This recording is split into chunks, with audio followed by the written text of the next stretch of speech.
Holocaust who had regathered in Jerusalem to share their experiences and rediscover lost friendships.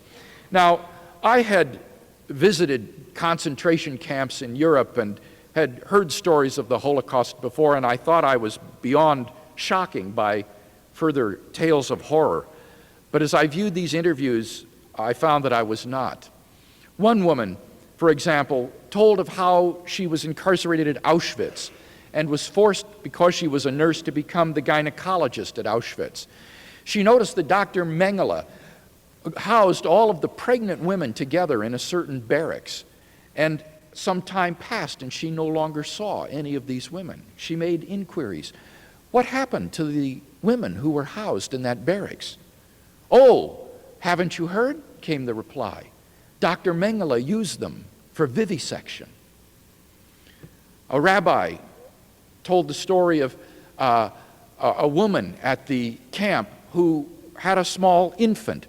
Dr. Mengele wanted to conduct experiments to see how long an infant could survive without nourishment. And so he had this woman's breasts bound up so that she couldn't suckle her baby.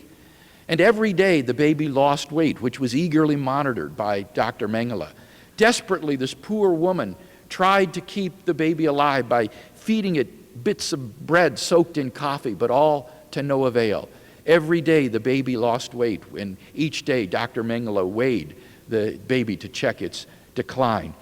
Then a nurse came secretly to this woman and said, "I've brought a morphine injection for you to kill your baby, and you can get out of this place. I've arranged a way of escape for you, but you can't bring the baby with you." The woman protested, "I can't kill my own child."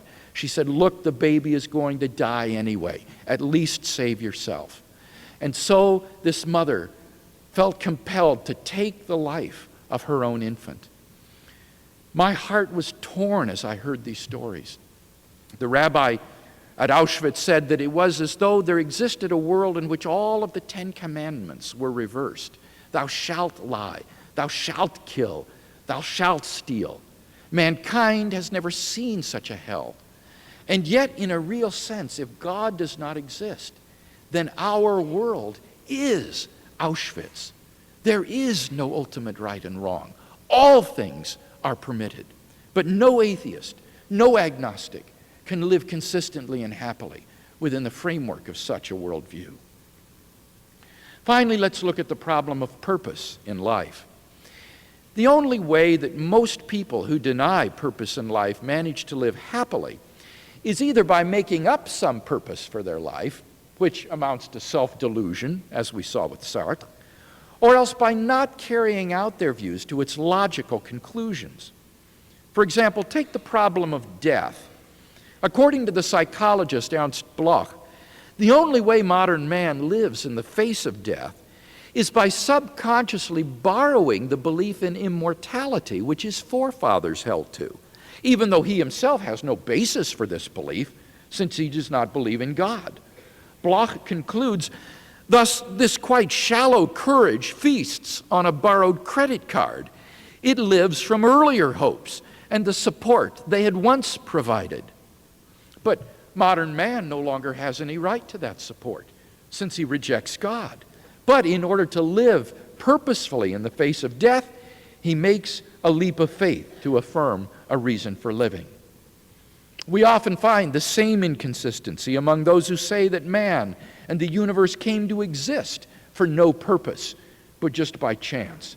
For example, feminists have raised a storm of protest over Freudian sexual psychology because they say it's chauvinistic and degrading to women.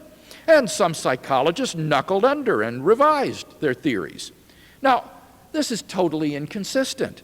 If Freudian psychology is really true, then it doesn't matter if it's degrading to women. You can't change the truth because you don't like what it leads to. But people cannot live consistently and happily in a world in which other people are devalued. But if God does not exist, then nobody has any value.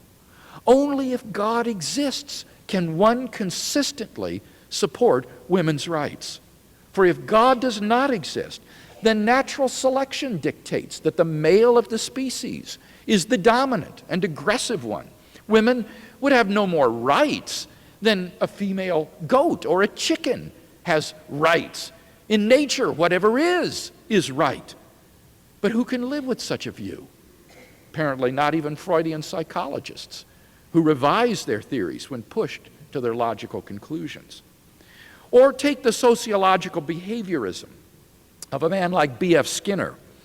This view leads to the sort of society envisioned by George Orwell in 1984, where the government controls and programs the thought of everybody. If Pavlov's dog can be made to salivate when a bell rings, then so can a human being.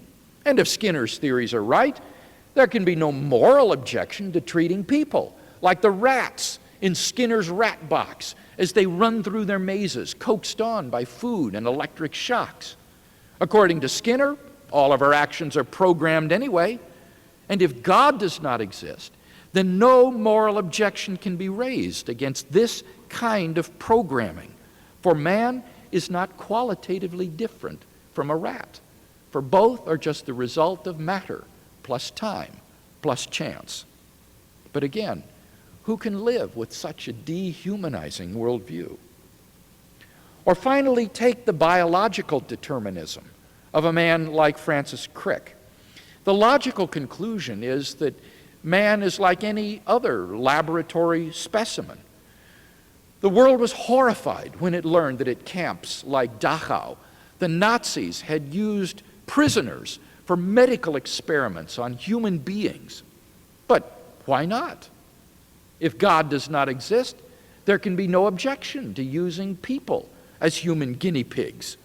A memorial at Dachau says, "Nie wieder," never again. But this sort of thing continued to go on. It was recently revealed that in the United States, after the war, various persons of minority group status were injected, unknown to them, with a sterilization drug by medical researchers. Mustn't we protest that this is wrong?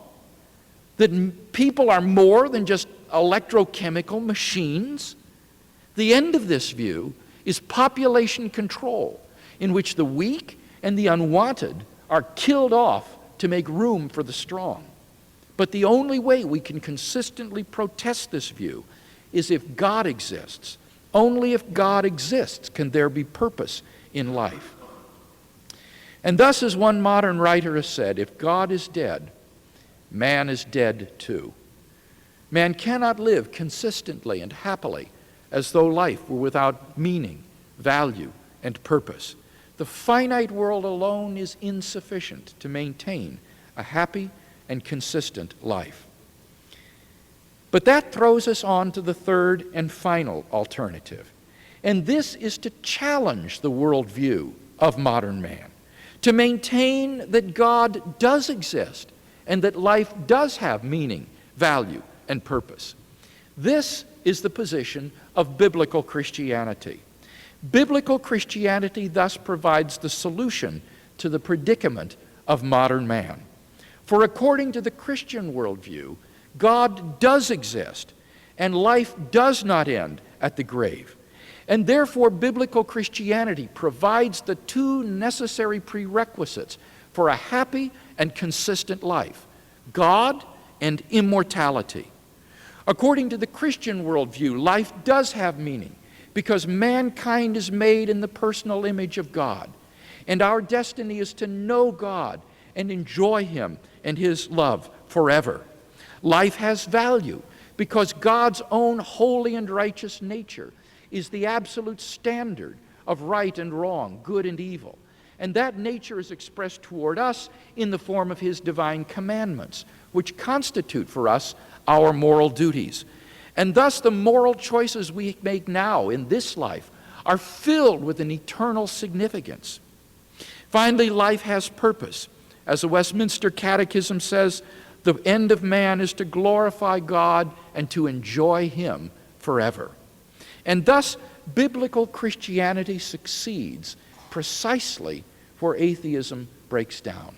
The cosmic orphan can come home. Now, I want to make it clear that none of this tonight proves that biblical Christianity is true. But I think that it does clearly spell out the alternatives before us. If God does not exist, then life is futile. If the God of the Bible does exist, then life is meaningful. Only the second of these two alternatives enables us to live a happy and consistent life. And therefore, it seems to me that even if the evidence for and against these two alternatives were absolutely equal, that the rational thing to do is to believe in God. That is to say, it seems to me that if the evidence is equal, that it is positively irrational to prefer death, futility, and destruction to life, meaningfulness, and happiness. As Pascal has written, we have nothing to lose and infinity to gain.